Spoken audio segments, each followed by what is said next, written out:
Hi guys, I'm Callie. And I'm Jessie. And our project is on SVD-based steganography. Steganography is the art of hiding secret information inside of non-secret messages. This may sound like cryptology, but they're not quite the same. Cryptology makes messages unintelligible, while steganography hides that the message even exists. To show how this is important, imagine person A wants to send person B a secret message. If it's obviously a secret message, person C can simply cut communication between the two. But if the message is innocuous, like a picture, person C is not even aware that deeper communication is going on. Now, what is SVD? SVD is singular value decomposition. SVD serves as the factorization of a matrix and the generalization of its eigendecomposition. So SVD is a little bit complicated, and we're going to give you kind of a brief synopsis of how it works.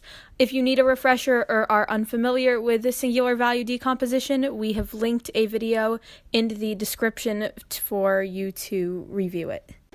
So essentially, what we're doing is factorizing a matrix A into three other matrices, U, S, and then V transpose in the order you can see on the board.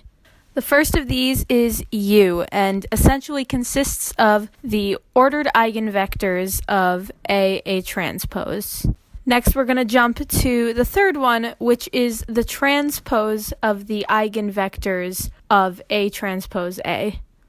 Then the middle matrix, S, consists of the diagonalized singular values, which happen to be the square roots of the shared eigenvalues of U and V.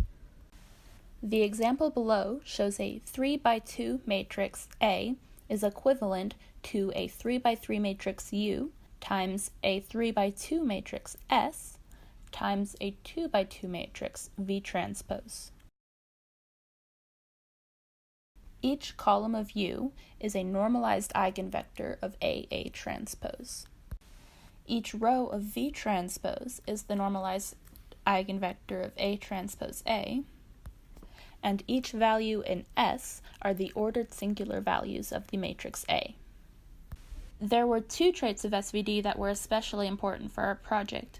The first was that every matrix has one and only one solution, and the second was the nature of singular values.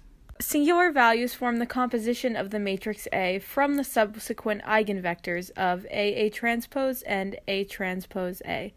They inform how influential each eigenvector is to the overall matrix and must be ordered from most to least significant by magnitude. And now, this is how we used SVD to hide a message inside of an image.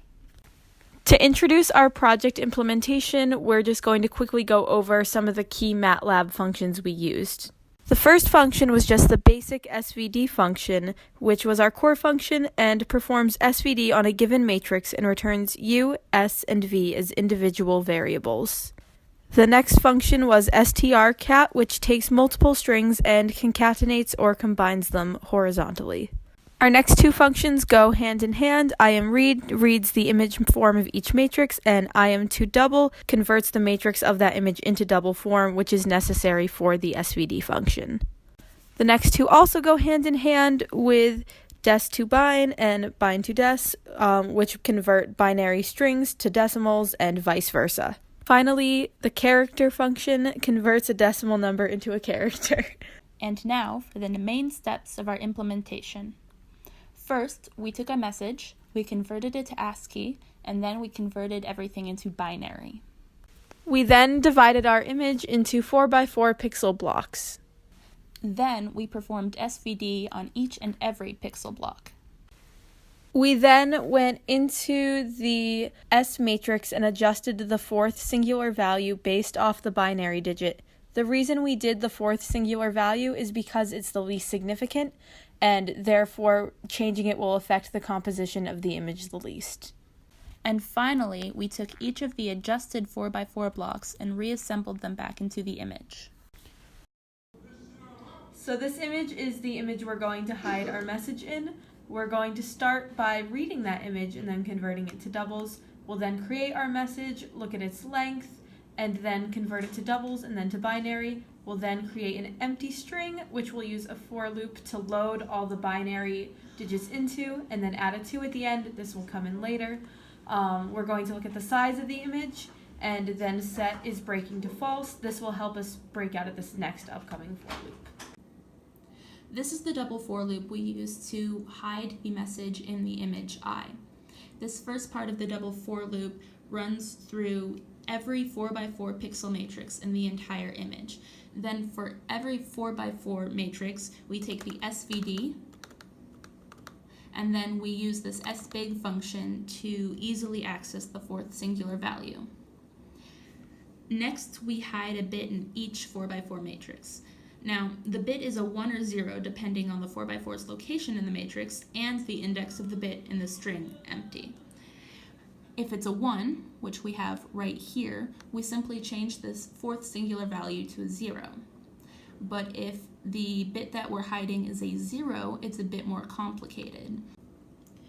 This bit of code right here is a failsafe that will change the second, third, or fourth singular values if any of them are too close to a 0. This is because our decoding software might think that the bit hidden is a 1 instead of the 0 that it actually is. Then we use the last character of the emp string, the 2, to break out of the double for loop by changing the isBreaking boolean to true. After that, we perform SVD on each matrix for the purpose of reconstructing the 4x4s that make up the image. After that, we place each new 4x4 into the old image to make the new image. Now that we've encoded our image, it's time to decode it. So to begin the decoding process, we start by making an empty string called newM for the new message, and we check the new image's size, although it should be the same as the old one. We then run through each 4x4 matrix using a double for loop, perform SVD on each of those matrices, and then we check the S value. And if it's really close to a 0, then we're going to give a 1. And if it's significantly above a 0, then we return a 0. And then once it's gone through all those, it's going to end. So we're going to create a new string variable called Steg_m, and just for fun, we're going to put message : to tell us that the message is on the way. We're going to use another double for loop, and it's essentially going to take each set of 8 bits and combine them using the string concatenation function. And then we're going to convert it into ASCII, and then we're going to convert each ASCII into a character, and we're going to combine these all into that string variable we mentioned earlier, Steg_m, and essentially that should load into this new string and decode the image. So we're going to run this now,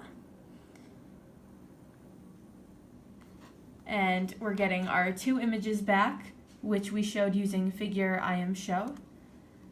And then you can see here that we are getting the message back, and it says message : the meaning of linearity is that you can add things together sometimes.